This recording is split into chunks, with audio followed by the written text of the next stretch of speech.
Good afternoon and welcome to Lunchtime with Kevin, where we add value to people's lives, happening every Monday, Wednesday, and Thursday at 12 on ebursradio.com. You can catch us the Lunchtime Series on all major podcast channels, and for our Lunchtime marketing segment, proudly supported by Hollard Insurance, hashtag big ads for small businesses, as per usual, our marketing and communications expert, Craig Page-Lee. How you doing, Craig? Hello, Kevin. I'm good, thanks. Can't believe that we're in spring season all of a sudden. Yeah, it's like, there we go, right? We've arrived. Yes, it's 4 months and then this year's over. Yeah, and at times we've actually had a discussion about how cold it's been, and here we are. And today, I think today it's like 24 degrees. It's magnificent outdoors. It really, really is. But, let's not get too complacent too quickly, because I think we might still have one or two surprises around the corner. Yeah, no, I think that, the weather is definitely surprising us ever so often. Craig, but last week's conversation with Tara and Tiffany, I just want to touch on that. What a fantastic story, some insight from women who just, started their communications business and really just 16 years later, they're kicking butt and doing some amazing things. And they're just so humble and modest around it as well, And I think apart from the points that I want to share in the conversation from last week as a takeaway is just the fact that their first award they ever won was a Golden Lion, which is one of the most prestigious awards in the industry. And, they just... nonchalantly. That was one of our awards. Yeah, and, they hadn't even considered entering for that award. And it was their clients and their partners in the campaign that actually packaged it and said, here it is, and there it went. Gosh. Yeah, and they've the leadership program that they're also going to be part of. That's Seed leadership program from Stanford University. There we go. And that rigorous process, having so many companies apply to be chosen, and they were one of those companies that were chosen.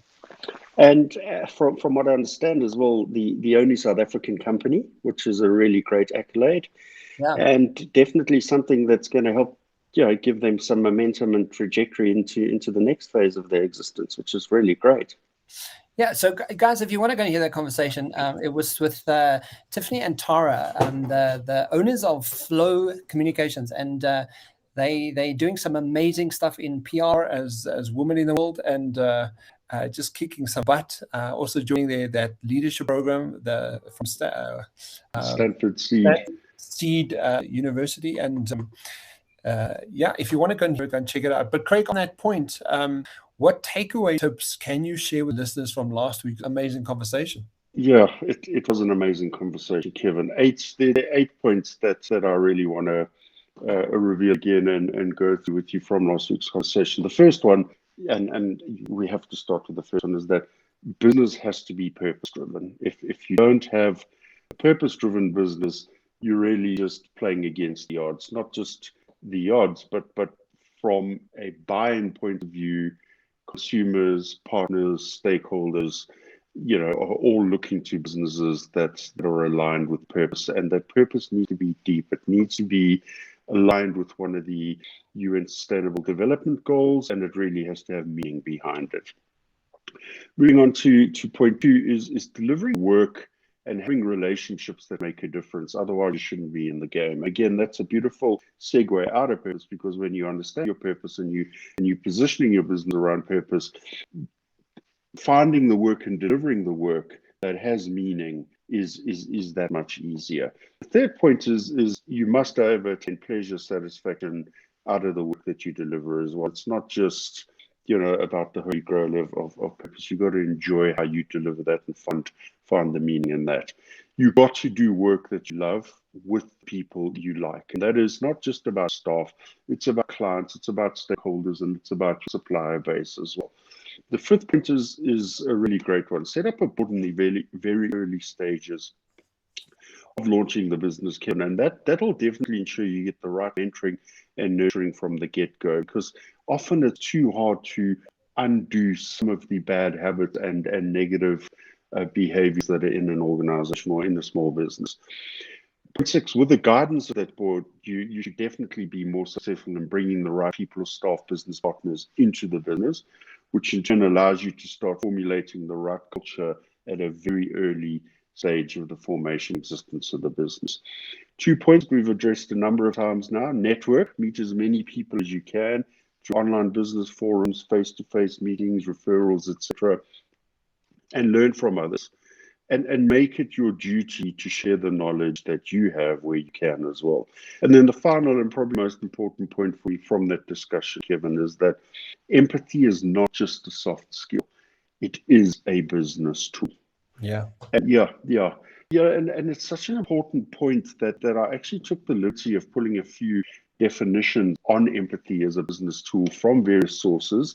And I just want to share these as they're not only bringing the point home, but they also highlight the importance of emotional intelligence in business.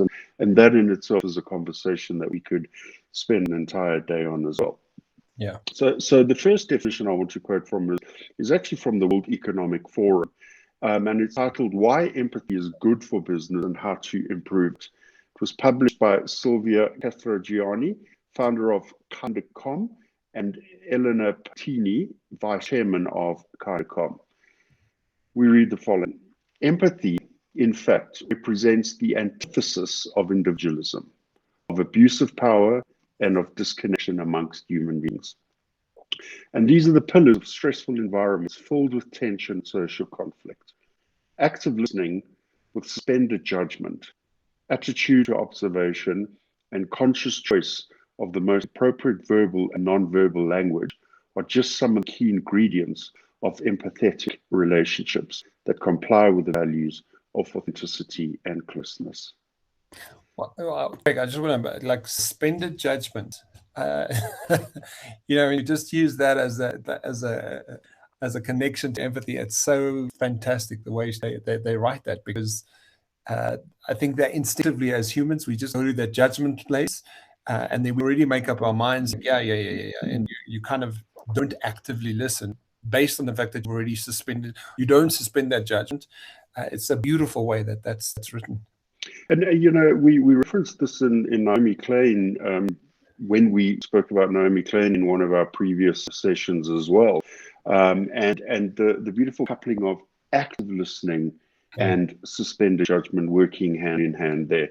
Another article notes that inside the company, empathy helps with management and collaboration by helping to understand the other person's perspective. Putting yourself in someone else's shoes can make it easier to find a compromise between the 2 points of view. And then I want to add a really great reference, an extract from the 12 key skills behind EI, which was titled Empathy, a Primer, as written by best-selling author and Korn Ferry columnist Daniel Goleman. We read here that empathy is an emotional and social intelligence leadership competency that forms the basis of social awareness and relationship management. Having empathy is the ability to sense the emotions and understand the perspectives of others. Empathetic leaders are able to relate to many different types of people, listen attentively, and communicate effectively. And just to set some context there, Kevin, Korn Ferry is a global organizational consulting business, and they're positioned as unlocking the potential of organizations through people. So while we can dedicate much of this show to the concept of empathy as a business tool, I'm going to end the conversation with another extract from Daniel Goleman's series 12 Key Skills Behind EI, which reads as follows. We all know empathy matters in our personal relationships, but how does empathy matter for business? We need empathy to work effectively with other people, especially in sales and client management, on teams and in leadership. Empathy is the core of the competencies in relationship management, including influencing other people or having a positive impact, mentoring other people, managing conflict, and inspiring them as leaders and as teamwork. Yeah, amazing, Craig. And even just thinking about the conversation we had with the Flow Communications, and where they you can see that empathy is an absolute value that they have in their business. You know, the way that they speak about it, the way that they consider what they do, the fact that they actually shifted from being a remote or like a working person environment to completely remote working business, and that with the over 50 staff complement, right? So, you know, it just shows that they and still having success that they do, it really speaks to the value of that organization and how impactful the approach that they have to what the successes are. It's amazing. Absolutely, Kevin. You know, and if you just look at the importance of it in teamwork as well, and as you mentioned, the fact that they are now a totally remote business with over 50 staff managing them across, you know, across the country with key offices in Cape Town and Johannesburg, that takes a lot. It really does. Yeah, absolutely.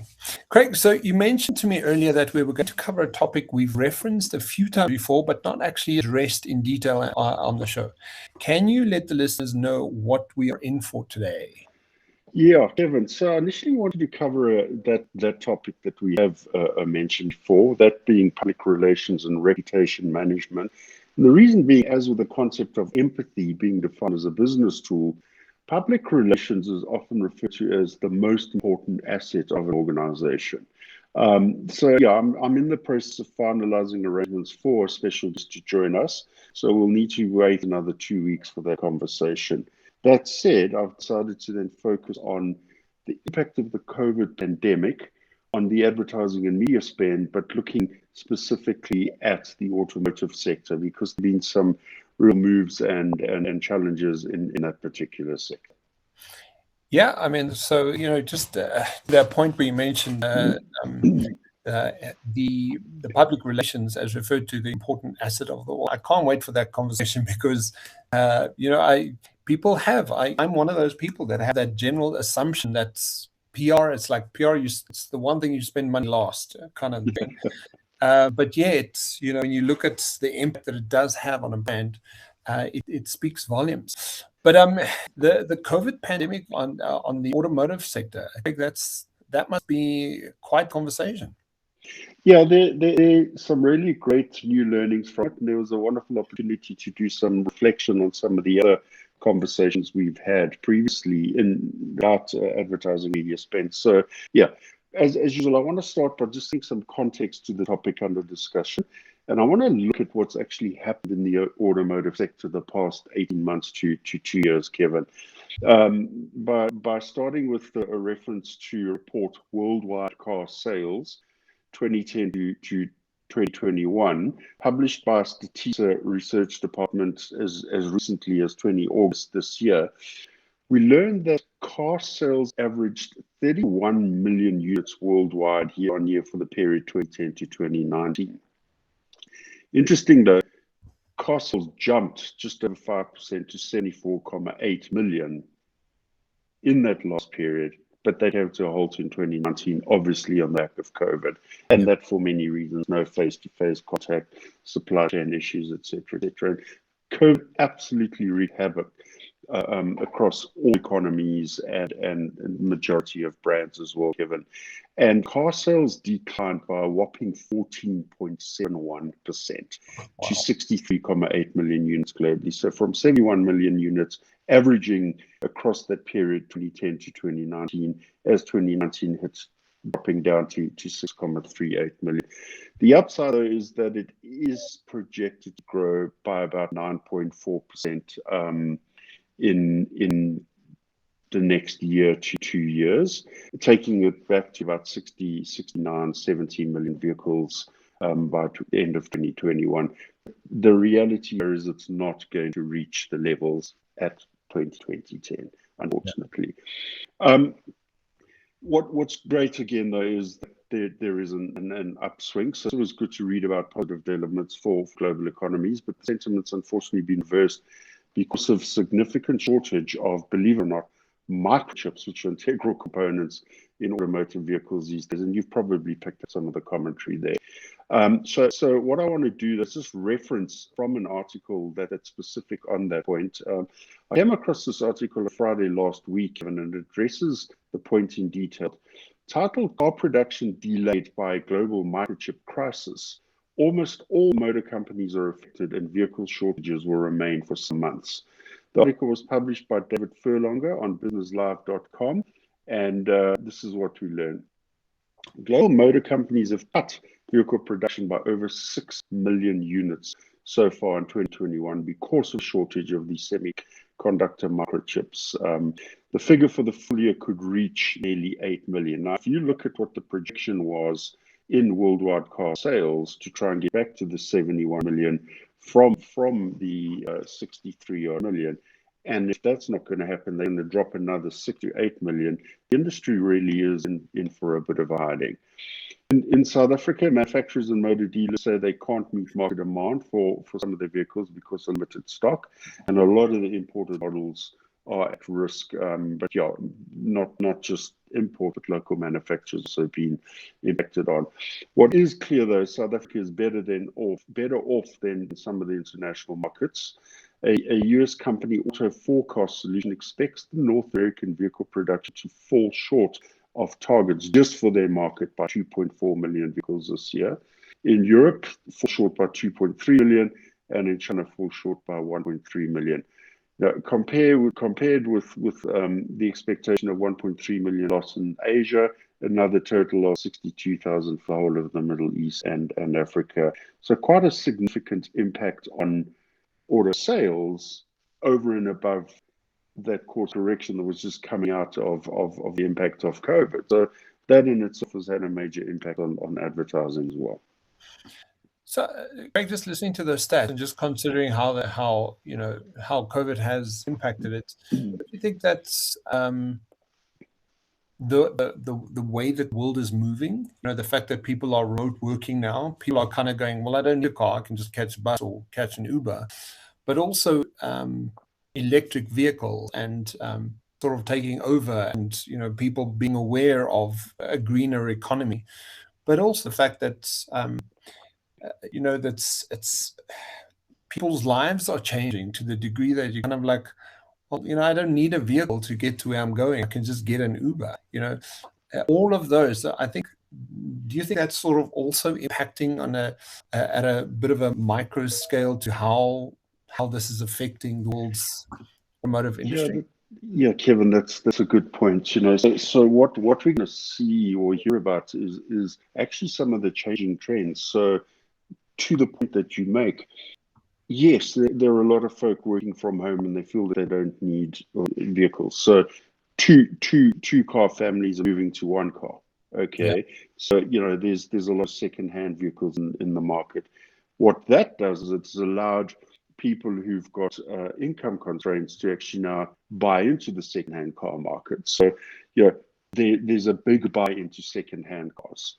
Yeah. There are consolidation of families into single car families, but there's actually quite an interesting flip of interest in vehicles from sedans to SUVs, and I will pick up on this in a little more detail later. And the reality there is that the impact of COVID's brought about a whole host of new thinking, and people are questioning their lifestyle, their choices, their being.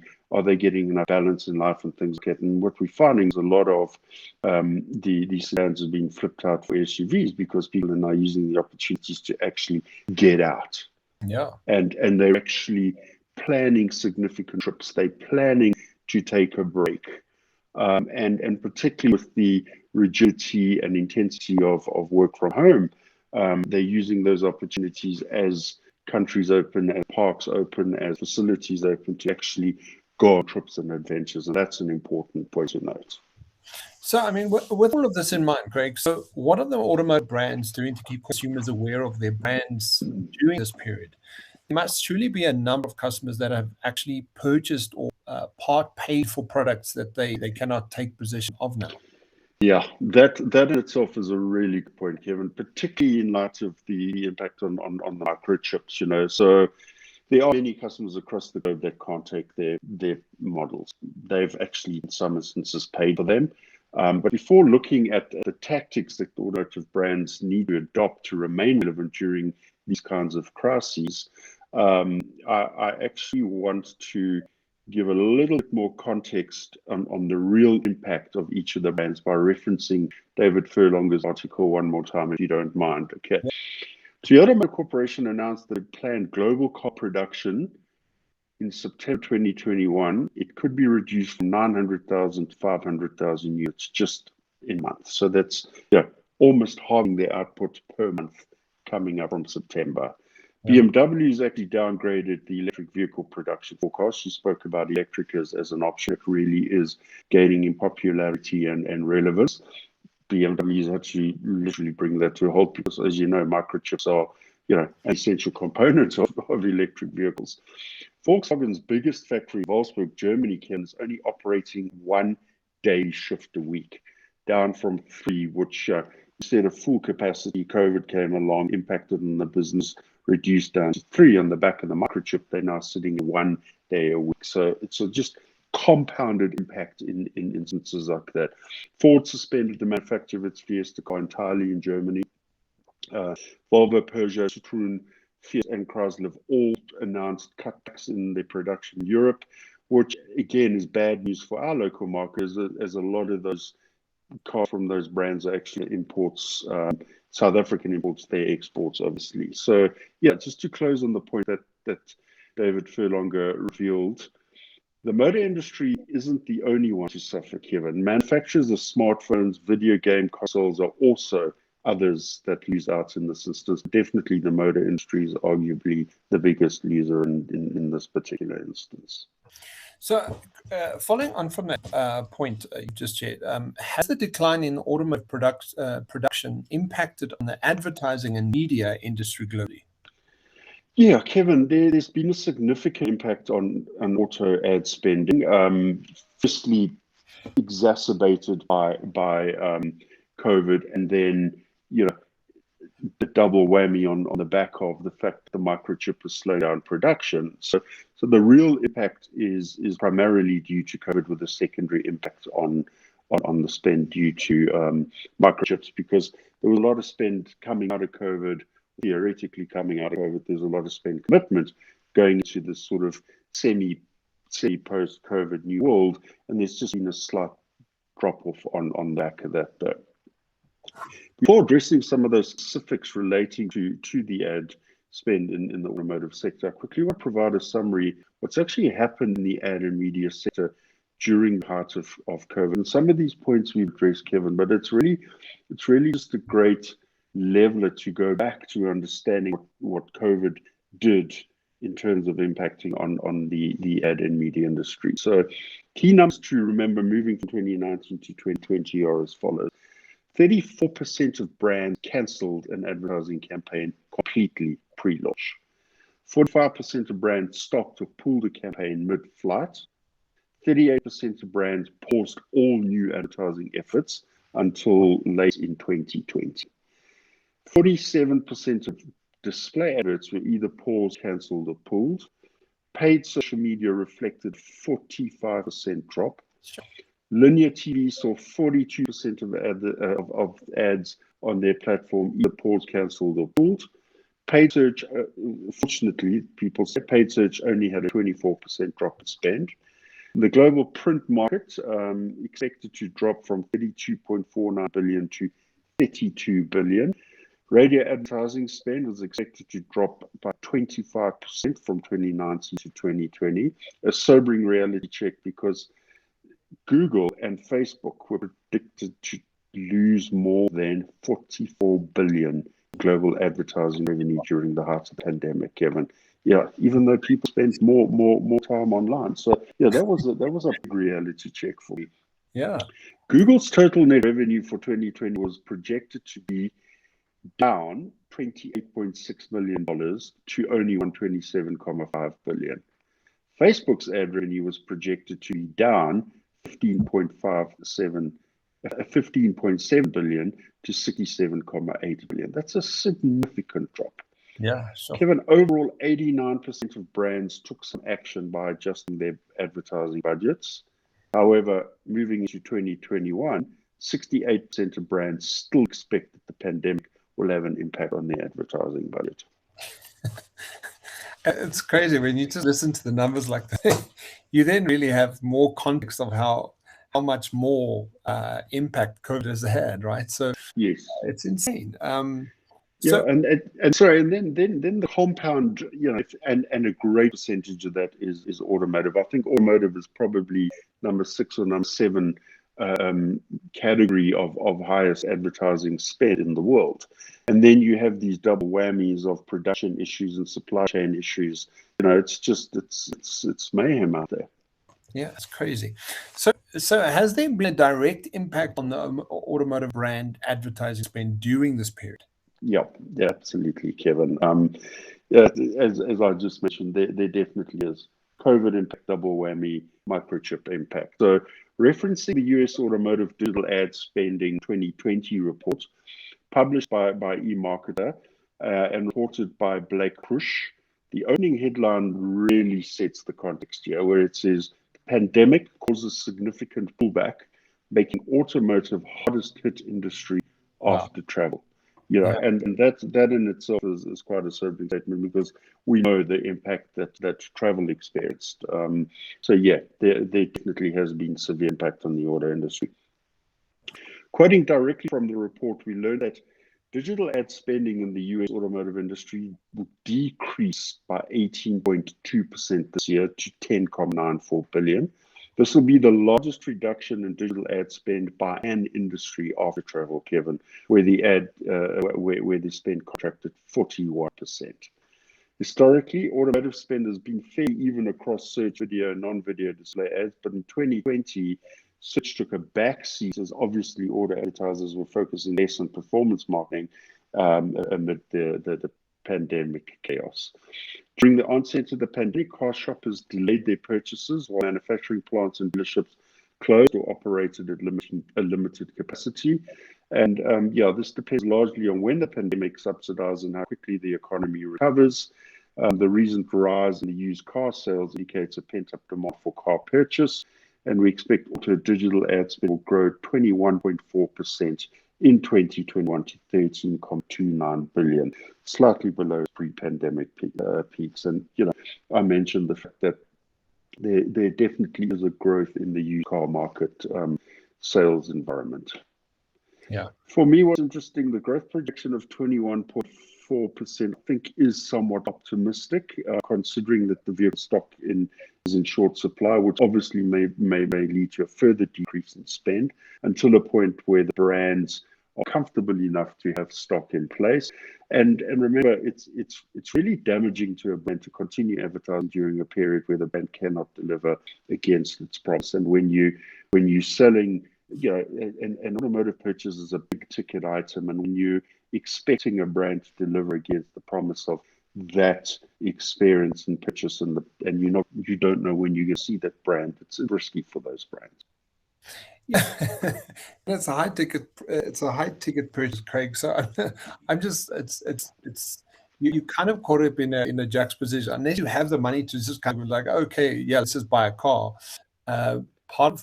Part of what people are considering after this pandemic is, well, do I really need a fancy car to be standing there in the garage, or like, do I really need that, or would I rather, spend more time now with family doing stuff? And like that in itself is already questioning how we make purchases, and how, what it is we're doing with our time and our money.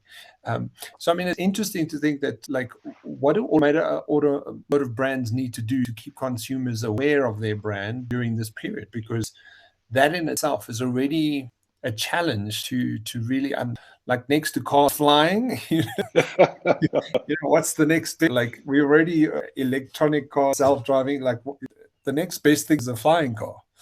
Yeah, look, the more research I do on these topics, the more I'm seeing flying cars. In fact, this last week there was an entire article on a flying car, a single driver flying car with the sides came out and the props very much like a drone, but as a small car.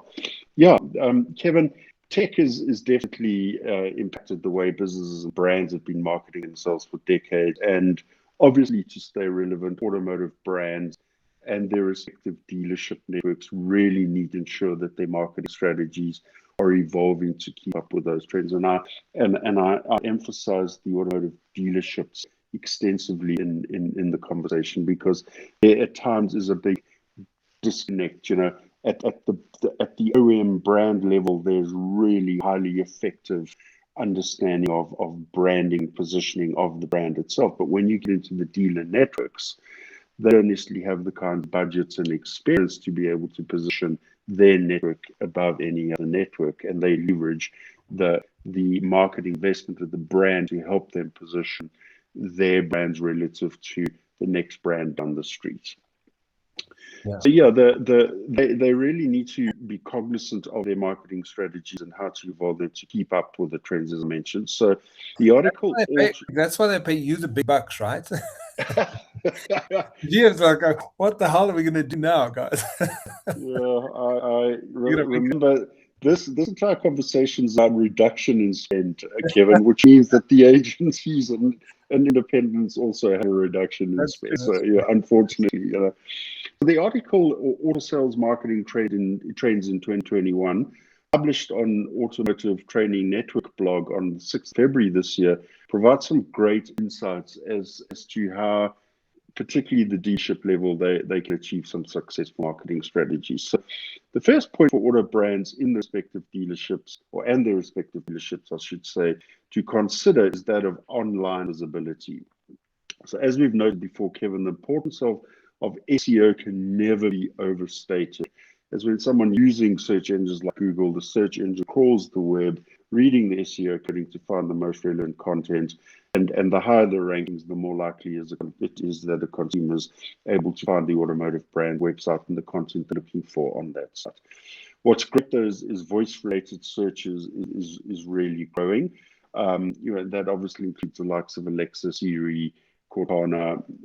Technology behind that's evolving rapidly, and voice search software is now doing the online search. But that's an interesting quandary, because consumers are speaking to the devices rather than typing in the search bars, which changes the phasing of the keywords and the ordering and phrasing of the keywords, which in turn directly impacts SEO being a dynamic aspect. So, Wow.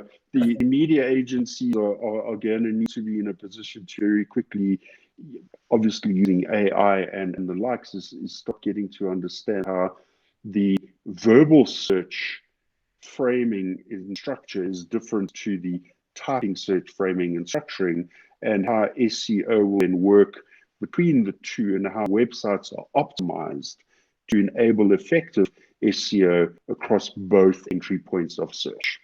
Craig, and to that point that earlier this year we mentioned, well, you brought it to our attention that the jobs that we're going to be creating in the next couple of years haven't even thought out. And here's one, right? Here's one that we didn't know or think about a year ago.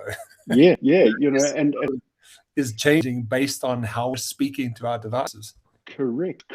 And there are going to be departments set up in publisher businesses, in media owner businesses, and media agency businesses that are able to analyze the data and start looking at the keyword threads to help their clients optimize the buy into that space as well. Yeah. Amazing. Unreal. So the next thing to consider is that of web usability. It's incredibly important for these automotive brands in their marketing to provide a convenient, user-friendly online experience for potential customers. And, we've spoken about UX extensively and customer experience journeys. The automotive dealerships really need to understand that the majority of consumers are using mobile devices, and as such, they really need to ensure that the websites are optimized for the smartphones and tablets. The next trend to consider is that of shaping the customer experience. As I mentioned, a point that we've actually covered a number of occasions. To increase sales, automotive dealerships must perfect their customer experience. They need to create a sales funnel that capitalizes on consumers' interest and leads them down the right path to purchase, When they visit the website, for example, looking for info about a specific type of vehicle or manufacturer, they really need to they inevitably end up on the blog site. And this is where the stickiness can happen. If you've really got great content, you can leverage the time that the consumer is spending in that space as well, and then lead them to other vehicle pages. But really, that's where the stickiness can begin. And from there, they should be able to customize and personalize the vehicle of their choice to get a clear picture of all of the options. This creates more interest while adding value to the product, and they can customize the vehicle and really begin to feel as if there's part ownership in it already. Yeah. An exciting point to consider is that virtual test drives. Automotive brands and dealership websites should include high quality images of the images and videos of the vehicle, of the products, models, and the various ranges, and allow the consumer to actually go through a 3D virtual tour into the vehicle as if they're sitting in the vehicle and on a virtual test drive. The more the brands can make the online experience feel real, the more likely they are to make and convert interest into a product sale, Kevin. And, a point that we've spoken about as well before is the whole aspect of virtual reality, a really key enabler in achieving that particular approach. And Craig, strangely enough, I mean, we've spoken about it so many times already. We started the conversation today again with empathy being a business skill. Again, we're speaking about really upping the game at customer service level, or customer experience at least. At the end of the day, everything that's happened in the last 2 years, as much as there's AI, as much as there's fancy gadgets and like new age technology happening, it inevitably drives us back to what is the human engagement and how well do we do that? It always comes back to similar thread that we cover in our conversations. I love that. Yeah, the human touch point is an important piece of this, and I think it's probably the second last of the points I'm going to go through, and you'll see why. So, moving on from the actual virtual test drives in digital space, due to the current limitations of in-dealership sales experience, which is touching on the human aspect you mentioned, online buying options really are an important consideration to enhance the customer experience given. So the dealership sales process can and does vary from dealership to dealership. Even within a dealer network, whether it's Barlow, World, Unitrans, Supergroup, whatever it may be, you got your tiers of 1, 2, and 3 dealership classifications as well. So the customer experience does, but shouldn't, vary between the dealerships. However, if you allow your customer to complete part of the sales transaction online, it definitely helps in securing more sales. And certain steps can include allowing customers to find their vehicle of choice online, allowing them to personalize their vehicle of choice online, taking the customers on a virtual tour, as I mentioned, enabling pre-approval finance, or allowing them to actually apply for a financing loan online, Kevin. After that, you can just decide how much sales automation you want. And if you allow customers to complete their purchase online, you can then also bring in a really good closing of the loop of the customer experience by offering door-to-door delivery and actually doing signatures online and handing over the keys at the residence or at work, wherever the purchaser wants to accept the vehicle. That in itself is one of the most popular sales trends for 2021, interestingly. The obvious next point is that of social marketing. Between Facebook, Instagram, YouTube, Pinterest, obviously the good old TikTok, and so most people use those platforms multiple times a day. So really using social media marketing helps to spread the brand awareness. However, it must be supported by publishing engaging content and connecting with the consumer in a meaningful way. Otherwise, it's just a waste of time. As we mentioned before as well, Kevin, data plays an important role in generating a lead. So really work with the data to understand how to get your targeting and target paid advertising in place. Paid social media marketing also provides feedback about ad performance, leverage the learnings from the data and insights in that regard, and then use that to understand how many people saw the ad as opposed to how many people are mostly engaged with it, and on the back of the engagement, learn more about targeting and get some more effective retargeting in place there as well. The next point to consider is effective channel of email marketing. And we saw email marketing gain traction and relevance during COVID when, obviously people spending so much time online. They say most consumers need to hear a marketing message multiple times before we'll convert into a paying customer. As such, you need to find a way to retarget consumers, show interest in your dealership, and email marketing definitely is one of those. And a good way of achieving that, Kevin, is by setting up automated emails to remind potential buyers why they wanted a car, what they looked at, send various offerings and discounts back to them, and just get a deep conversation going again. An important consideration is for the dealerships to encourage the online users to subscribe to their email newsletters, again, by offering exclusive content, whether it's a personalized one-on-one engagement talk around the technical specs or driver training programs, etc. That's a really great opportunity. And if consumers are not taking advantage of those offers, the key thing is you've got them on the database. Until they opt out, you've got them on the database. Yeah.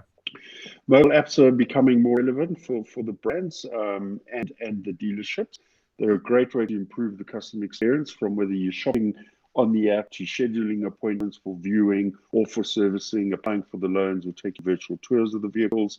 And what's really cool is some dealerships are adding messaging apps to the marketing mix, and they want to use this to have conversation, two-way dialogue with consumers when they are in the area as well. And finally, and probably the most important consideration when developing the effective automotive marketing strategy, Kevin, is actually that of sales training. The individuals that we spoke about earlier on.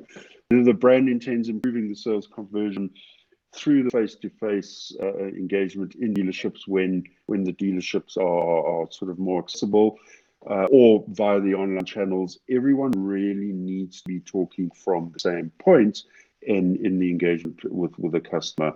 And that really enables a much more effective customer experience. And CX just has to be seamless, whether in person or online. So getting the right language, getting the right tonality and understanding, getting the right content, and being able to shift the conversation between online and offline. Virtual training programs exist, and they're a good way of ensuring the staff are up to speed, even when they cannot be in the dealerships. The training modules should include the likes of telephone fundamentals, digital lead management, overcoming objections, because the telephonic interface is a really tough one where consumers on the other end can be quite mean and nasty, and it's just allowing call center agents to deal with that and really taking them through the journey to bring the emotions down and get customers to come back into store and hopefully close a purchase. Yeah, and Craig, just to add to what you're saying, there is consider the future of your future of work and the future of employee that is going to be in your environment. I think adding to training and the sales and the customer experience, we're faced with a different world and different challenges. Empowering your staff to a point where they are enabled to self-lead and self-manage their time. Such an important quality to have people who are quite capable within their own environments to take control, because it's becoming a huge conversation that I've noticed that if you don't, you're definitely going to be at the back of the pack. Yes, very, very much so. Very much so. So, Greg, ending our discussion today, what are the key takeaways that we have for listeners? Yeah, Kevin, there's a great article, 7 Automotive Marketing Trends to Keep a Car Buyer Traffic Flowing in 2021. And I just want to pick up on those headlines as the takeaway tips for today. It was published by Stephanie Heitman on localiq.com blog in their content marketing section. And we learn about the key points that impact the way automotive brands can create and implement their successful marketing strategy. So, let's take a quick look at these points as we wrap up today. The first point they talk about here is the online customer experience priority number 1. Many car buyers are going to be completing their purchases online, and they'll definitely be looking for dealerships that offer compelling video, interactive views of available cars, opportunity to prices from one to the next, real-time updated inventory, and vehicle delivery management through customer experience, online customer experience. Safety priorities, priority 2 or 1B, and I'm saying 1B here because it's almost as important as the online customer experience, because dealerships really need to communicate their commitment to safety during COVID pandemic. It's an important part of the marketing strategy and customer experience. And even when we enter a post-COVID world, consumers will still want to know how dealerships are keeping them safe in the environment, Kevin. Yeah. Point 3 is car buyers. Cars that buyers look for will continue to shift. And this is a point I picked up on earlier in our conversation here, where there's a fundamental shift in the types of cars that consumers are buying. For instance, as I mentioned, sedans are losing popularity. SUVs are definitely on the increase. And there is a steady growth in the relevance of electric car models. They definitely are gaining in popularity. So marketing material, paid media advertising, spend, all of that needs to be segmented to ensure that the media is actually tailored for the changing needs and demands of consumers as well. Yeah. Car buyers will prioritize deals and incentives. It's never going to change. And there's a definite increase in used models. So global vehicle shortages have definitely led to a price increase and obviously fewer purchase incentives. Car buyers may be strapped for cash and will prioritize looking for deals and incentives as part of their buying journey. And this has definitely led to an increase in the purchase of used cars, Kevin. Whether you're a used car dealership or a new auto dealership, it's important to highlight any deals, incentives, or rebates as part of your auto strategy in 2021. And the dealerships to lead with these offers or promotions in the social media advertising, PPC advertising, TV or radio. Definitely, if you can position the proposition and the expectation around deals or incentives, I think you'll be a step ahead of the next dealership. Yeah. Gen Zers are entering the car buying market. So yeah, this was interesting. Yes. It's so old. The oldest group of Gen Zers, which includes anyone born between 1997 and 2015, actually turns 24 this year, Kevin. Wow. So yeah, dealerships must not turn their back on this segment, even though, take note of this, even though the average new car buyer is around 53 years old. Oh, wow. The 24-year-old's really an important segment in purchasing. Point 6, millennials will contribute to car buying boom. So according to the study, 31% of people who don't own a car actually plan to buy one in the first 6 months of 2021. So yeah, of those, 45% were millennials. Not only are millennials relying less on public transportation rides sharing, they're also seeking to use their vehicles for travel now that air travel has declined. How's that for Yeah. Millennials conduct their research online, so they're counting on dealerships to show up in spaces where they search for them, and they're expecting the dealerships to deliver that excellent customer experience. And finally, the auto industry will prepare for a post-COVID world. It's inevitable, they have to. Many auto industry experts expect that the industry will see a boom post-COVID, and while there may be an increase in the number of people purchasing cars, we can expect some lasting effects from the way that cars are purchased, particularly in light of the fact that there's been such a big move into the online purchase space. So many consumers will continue to see car buying experiences that occur solely online. So it's important that brands really have this as an integral part of their strategy for this particular post-COVID world. And what's interesting here, 64% of car shoppers who watch online video to inform them of the purchase say that a 360-degree video could actually convince them to purchase the car online without even having a test drive. Yeah, and those are the simple initiatives that all dealerships can include in their marketing strategies. And I mean, I just a shout out to the millennials, right? So they've had such a bad rap when they started out, and now they're going to be responsible for car buying boom. and hopefully a whole host of others, next year that they're oldest into purchasing of homes and all the other great things that come along with growing up. Yeah, those that do grow up. we've actually learned so much from the millennials and how they've insisted on how we do life. There's so much to learn from it. So yeah, I mean, it's fantastic. Craig, so before we wrap up, what are we going to chat about next week? Yeah, but I want to continue the conversation on the impact of the pandemic on our advertising and media industry. But this time I want to look at the decline spend across the travel and hospitality sector and what's forecast for the immediate future in that sector, in light of the fact that twice we've referenced in the discussion today that the biggest impact in declining advertising and media spend was in the travel sector. Fantastic. So, guys, if you want to catch it, it's happening every Thursday at 12 o'clock on ebizradio.com and all major podcast channels. It's the Lunchtime Marketing segment. Craig, thank you so much for the insights and thanks for today's conversation. Thank you, Kevin.